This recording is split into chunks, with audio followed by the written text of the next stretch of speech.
छोटे बच्चों को या विद्यार्थियों को सबसे पहले ब्रह्मचर्य पर दृष्टि देनी चाहिए। सबसे पहले अगर ब्रह्मचर्य सुरक्षित है तो स्मृति, शरीर बल, सब बल जागृत हो जाएंगे। ब्रह्मचर्य पर अपने बच्चों को शिक्षा देनी चाहिए, बिल्कुल मित्रवत बैठाल कर। आप शरीर पवित्र रख के देखो 1 महीना, जूठा मुंह मत रखना, शरीर पवित्र रखो और ब्रह्मचर्य रह के देखो।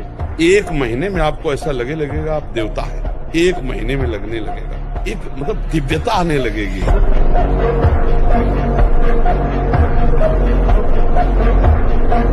जितना अधिक पुष्ट ब्रह्मचर्य होगा, विष चला जाए तो वो भी उसको मार नहीं सकता, इतनी क्षमता ब्रह्मचर्य में। विष को पचा डाले, भोजन की क्या बात।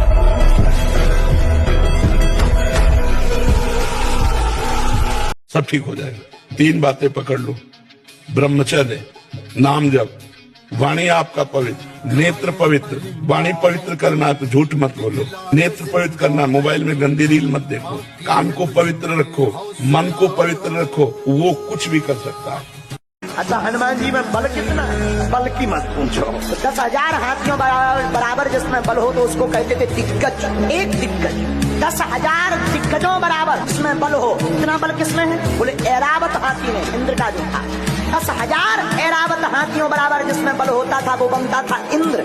10,000 इंद्रों का बल हनुमान जी की एक छोटी सी उंगलिया के ऊपर के भाग में है। इतने बलवान हनुमान जी है।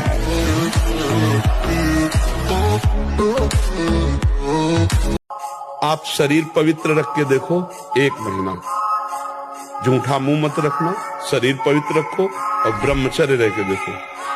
1 महीने में आपको ऐसा लगेगा आप देवता। ब्रह्मचर्य का नाश करते रहते हैं ना, उनकी मेधा शक्ति क्षीण हो जाती है, उनकी स्मृति शक्ति क्षीण हो जाती है, स्वभाव में चिड़चिड़ापन आ जाता है, दिमाग में ज्यादा मतलब बल लगाने की सामर्थ्य नहीं रह जाती। 12 वर्ष का बच्चा है, अब उसने गंदे आचरण शुरू कर दिए, वीर्य नाश करना शुरू कर दिया। अब वो जब 22 वर्ष का होगा उसकी हालत खराब है। 25 वर्ष तक ब्रह्मचर्य रहा, फिर वो गृहस्थी में गया तो कुछ उसका गृहस्थी नहीं बिगाड़ पाएगी, क्योंकि परिपक्व हो गया ना, उसका जो सप्तम धातु परिपक्व हो चुकी, तो उत्तम संतान होगी और वो धैर्यवान होगा, उसका माइंड जो है काम करेगा कि हमें संयम से रहना है। अपने लोगों ने बहुत बड़ी गलती कर दी, इसलिए सावधान। ब्रह्मचर्य रोकने के लिए आवश्यक मुख्य बात है कि हमारा चिंतन बदले। तो नाम जब थोड़ा करें, कोई नाम जो आपको प्रिय लगे, राम कृष्ण हरि राधा, जो भी आपको प्रिय लगे, 10 मिनट 20 मिनट अभ्यास करो नाम जप का। जो ब्रह्मचर्य रहता है उसे शरीर बल, मनोबल, बुद्धि बल, वचन बल, ये सब जागृत हो जाता है। वचन बल जो बोला वही लागू हो गया, जबरदस्ती आपको मानना पड़ेगा।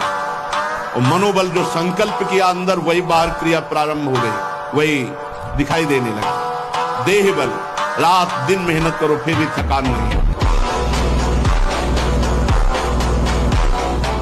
ब्रह्मचर्य वो एक तेजोमयी ज्वलंत शक्ति है, आग नहीं दिखाई देती जैसे, ऐसे ब्रह्मचारी आग होता है। आग दर्शन से, संभाषण से, स्पर्श से दूसरों के पाप नष्ट कर दे। अपने आप कोई भी रोग, कोई भी शोक, कोई भी ताप उसे स्पर्श नहीं कर सकता। वो एकदम हर समय फूल जैसा रहता है, क्योंकि ब्रह्मचर्य स्थित है। जो साधक 6 बजे तक सुबह सोता है ब्रह्मचारी रह सकता है? बिल्कुल नहीं, ये सब व्यर्थ की बात है। निश्चित वो बेकार हो जाएगा, किसी काम का नहीं रहेगा।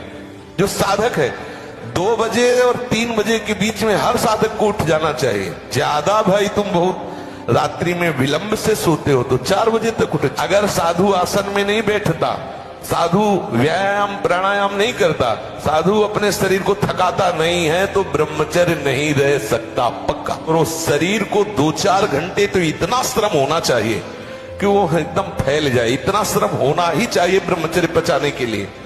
ये बैठे बैठे ब्रह्मचर्य नहीं पचता। गुरुकुलों में इसीलिए बच्चों को रखा जाता था, चाहे राजा के हो चाहे प्रजा के हो। ब्रह्म ऋषियों के शासन में 20-25 वर्ष तक ब्रह्मचारी रहे। वृत्ति निवृत्ति मार्ग पर तो वैरागी बन गए, प्रवृत्ति मार्ग पर तो गृहस्थ में गए। कुछ समय तक गृहस्थ में रहने के बाद स्वतः पूर्वाभ्यास ब्रह्मचर्य का उनका जागृत हो जाता और वो चौथी अवस्था तक भगवत साक्षात्कार कर ही लेते, क्योंकि नींव बड़ी मजबूत थी। ब्रह्मचारी को ज्यादा पौष्टिक आहार पाना मतलब जहर है। नमक रोटी पाओ जिससे आपका और ब्रह्मचर्य ही महाबल है, सच्ची मानिए। शरीर बल भी और अध्यात्म बल भी दोनों ब्रह्मचर्य से पुष्ट होते हैं। ब्रह्मचर्य नष्ट होने पर अध्यात्म बल और शरीर बल दोनों नष्ट हो जाते हैं।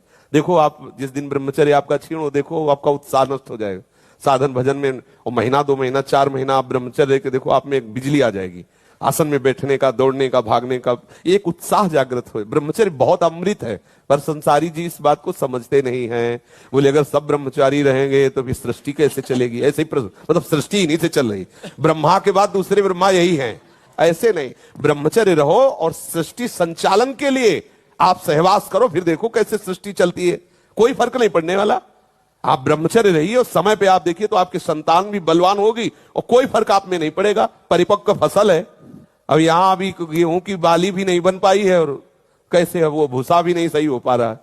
अगर फसल गेहूं की वो किसान जानते हैं, गलेथ में आने के पहले ही काट दी जाए तो ना ठीक से भूसा होगा, दाने की तो बात ही नहीं। तो आप सीधी बात 2-3 प्राणायाम बताएं बिना प्रयास वाले, जो ब्रह्मचर्य को अपने आप पुष्ट कर देंगे। पहली बात तो जैसे आप पद्मासन में बैठ गए और पूरी वायु छोड़ दीजिए, रोक लीजिए।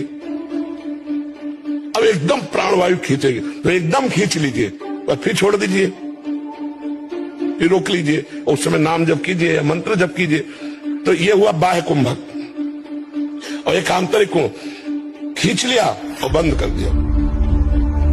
अब जितने सेकेंड मिनट आपकी क्षमता है नाम जप कीजिए, फिर निकाल दीजिए, निकाल के तुरंत फिर भर लीजिए, फिर रोक लीजिए। इसे आंतरिक कुंभक कहते हैं। और समभाव से बैठ करके भगवत चिंतन कीजिए, चिंतन से स्वयं प्राणों का याम हो जाएगा। ब्रह्मचारी को खट्टी वस्तु, अधिक मीठी वस्तु, गरिष्ठ वस्तु, फूल गोभी, चावल, दही, कई ऐसी मूंगफली और ड्राई फ्रूट सब, ये सब बीमार की तरह भोजन ब्रह्मचारी का होता है। हल्का भोजन, सात्विक भोजन। ब्रह्मचर्य शीतलता प्रदान करता है, गंभीरता प्रदान करता है, ब्रह्मचर्य बल प्रदान करता है, बुद्धि प्रदान।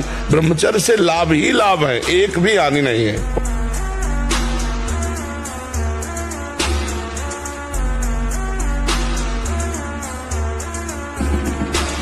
इसलिए वो ब्रह्मचारी ही माना जाएगा। गृहस्थ जो एक पत्नी व्रत है तो महीने में एक बार संयोग करता है संतान उत्पत्ति के लिए, शास्त्र आज्ञा है। शेष समय ब्रह्मचारी। संतान उत्पत्ति का उद्देश्य नहीं, फिर नहीं करना, फिर व्यभिचार के लिए आदेश नहीं, शास्त्रीय आदेश नहीं। इसलिए भक्त को चाहिए ब्रह्मचर्य पर विशेष ध्यान दे और रात्रि के सोने के समय ज्यादा सावधान रहे। उस समय वेदना काम की जरूर जागृत होती है। उस समय जरूर ध्यानस्थ रहे, कीर्तन परायण रहे, नाम जप करते हुए शयन करे। संत जन, सभी हरि भक्त, सभी देवता ये शरीर त्यागने के बाद मेरा इंतजार करें, मुझसे ज्यादा उन्हें मुझसे मिलने की इच्छा हो। ब्रह्मचर्य रूपी तपस्या और नाम जप रूपी भजन, 2 साधन पकड़ लो, सबसे ऊपर निकल जाओगे। आजीवन ब्रह्मचारी और निरंतर भजन। तब ये बात होती कि सब देवता, सब महापुरुष उसका इंतजार करते हैं। वो भोग विलास करे, 2-4 माला घुमा लो, कहते देवता पे नमस्कार